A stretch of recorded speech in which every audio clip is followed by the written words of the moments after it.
जो आज हम पढ़ेंगे कक्षा 7 की पुस्तक बाल महाभारत कथा। बाल महाभारत कथा में पांडवों की रक्षा का जो चैप्टर चल रहा था उसी का लास्ट पैरा है। उसमें क्या था कि कुंती जब वो उस ब्राह्मण को बोलती है, कहते भी मेरे पुत्र उस बकासुर राक्षस के पास जाएंगे, तो ये सुनकर ब्राह्मण एकदम हैरान हो जाता है, चौंक पड़ता है। तो उसी के बारे में आगे चर्चा है। ये बात सुनकर, कुंती की बातें सुनकर ब्राह्मण चौंक पड़ा और बोला, आप भी कैसी बात कहती हैं? आप हमारे अतिथि हैं, भाई आप हमारे गेस्ट हैं, आप हमारे घर में आश्रय लिए हुए हैं, आप हमारे घर में रुके हुए हैं। आपके बेटे को मैं मौत के मुंह में कैसे भेज दूं? यह कहाँ का न्याय है? मुझसे तो यह नहीं हो सकता। ये हम अतिथि को भगवान के समान समझते हैं और उन भगवान को मैं राक्षस के भेंट कैसे चढ़ा दूं? कुंती को डर था यदि यह बात फैल गई तो दुर्योधन और उनके साथियों को पता लग जाएगा कि पांडव एक चक्रा नगरी में छिपे हुए हैं। इसलिए उसने ब्राह्मण से इस बात को गुप्त रखने का आदेश दिया। उसे इस बात का डर था कि अगर पता चल गया तो हम पकड़े जाएंगे और फिर हमें दोबारा से वनवास भोगना पड़ेगा। कुंती ने जब भीमसेन को बताया कि उसे बकासुर के पास भोजन सामग्री लेकर जाना होगा तो युधिष्ठिर खींच उठे और बोले, यह तुम कैसा दुस्साहस करने चली हो माँ? उसे डर हो गया कि आप अपने ही बेटे को किसी राक्षस के हाथ से मरवाना चाहती हो। युधिष्ठिर की इन कड़ी बातों का उत्तर देते हुए कुंती बोली, बेटा युधिष्ठिर, इस ब्राह्मण के घर हमने कई दिन आराम से बिताए हैं। देखो इस ब्राह्मण की भी कितनी वो बात हो रही है कि इस ब्राह्मण का भी कोई दिल होगा जो इसने हमें इतने दिन छुपा कर रखा, आराम से रखा, और जब इस पे विपदा आई है तो हम उस विपदा का क्या बदला नहीं चुकाएंगे। तो युधिष्ठिर को भी इन बातों से समझाती है। तो मनुष्य होने के नाते हमें उसका बदला चुकाना चाहिए। बेटा भीम की शक्ति और बल से अच्छी तरह मैं परिचित हूँ। ये बातें कौन कहती है? कुंती।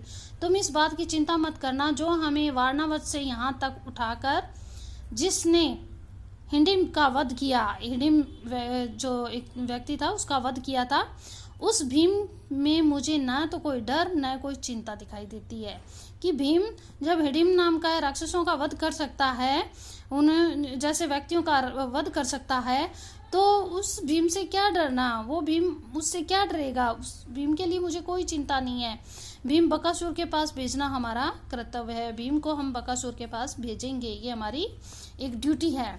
इसके बाद नियम के अनुसार नगर के खाने पीने की चीजें गाड़ी में रख कर ले गए। भीमसेन उछलकर गाड़ी में बैठ गया।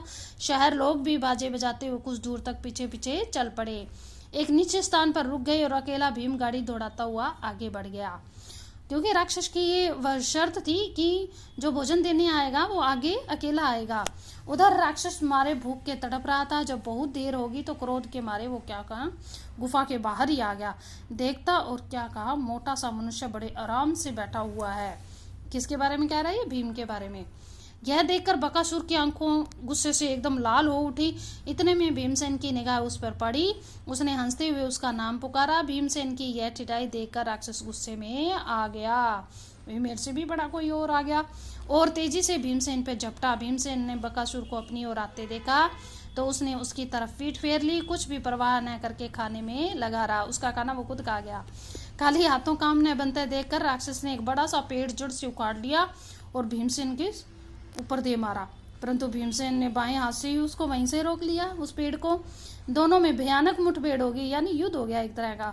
भीमसेन ने बकासुर को ठोकरे मार कर गिरा दिया, यानी ठोकर मार के पैरों से, और कहा, दुष्ट राक्षस, जरा विश्राम तो करने दे, जरा आराम तो करने दे। एकदम आते ही जड़ से लग गया। थोड़ी देर सुस्ताकर भीम ने फिर कहा, अच्छा अब उठो। बकासुर उठकर भीम के साथ लड़ने लगा। भीमसेन ने उसके ठोकरें लगाकर फिर गिरा दिया। इस तरह बार बार पछाड़ खाने पर भी राक्षस उठकर भिड़ जाता।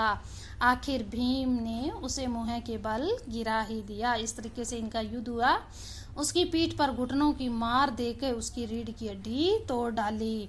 किसने किसकी हड्डी तोड़ डाली? बकासुर की हड्डी किसने तोड़ डाली? रीढ़ की हड्डी किसने तोड़ डाली? भीम ने। राक्षस पीड़ा के मारे चीख उठा। उसके प्राण पंखेरु उड़ गए, यानी वो मौत के मुंह में पड़ गया। भीमसेन उसकी लाश को घसीटने लगा और घसीट कर वो कहाँ लेके आया, उसे नगर के फाटक पर जाकर पटक दिया।